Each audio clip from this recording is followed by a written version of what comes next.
કેશોદના બાલાગામ ધેડમાં વિકાસ સમિતિની બેઠક યોજાઈ હતી, જેમાં ગુજરાત કિસાન કોંગ્રેસ ચેરમેન પાલભાઈ આંબલિયા, ધેડ વિસ્તારના મુખ્ય પ્રતિનિધિ અને સંયુક્ત કિસાન મોરચાના પ્રતિનિધિઓ ઉપસ્થિત રહ્યા હતા. કેશોદના બાલાગામ ધેડમાં વિકાસ સમિતિની બેઠક યોજાઈ હતી, જેમાં ગુજરાત કિસાન કોંગ્રેસ ચેરમેન પાલભાઈ આંબલિયા, ધેડ વિસ્તારના મુખ્ય પ્રતિનિધિ અને સંયુક્ત કિસાન મોરચાના પ્રતિનિધિઓ ઉપસ્થિત રહ્યા હતા.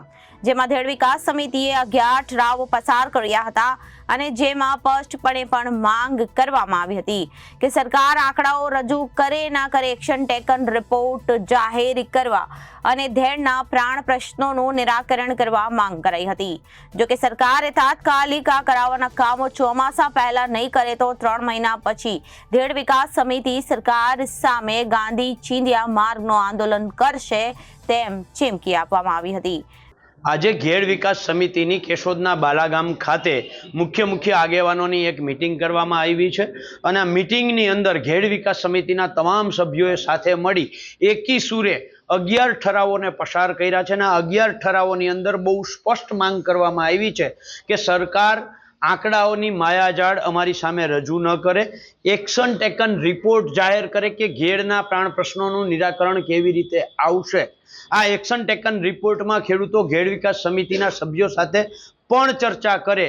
ખાસ મહત્વનું, ચાલુ વર્ષે જે આવતું ચોમાસું છે ત્યાં સુધીમાં જે તૂટેલી નદીઓ છે એને તાત્કાલિક રિપેર કરવામાં આવે. આવતા ચોમાસાની અંદર જે ગામો દર વર્ષે સંપર્ક વિહોણા થાય છે એને સંપર્ક વિહોણા થતાં કેવી રીતે અટકાવવામાં આવે, સરકાર આના ઉપર તાત્કાલિક એક્શનમાં આવે. અને અમે સરકારને નમ્ર અનુરોધ કરીએ છીએ કે આ આંકડાઓથી પેટ ભરાવાનું નથી, આનાથી ઘેડના પ્રશ્નોનું નિરાકરણ થવાનું નથી.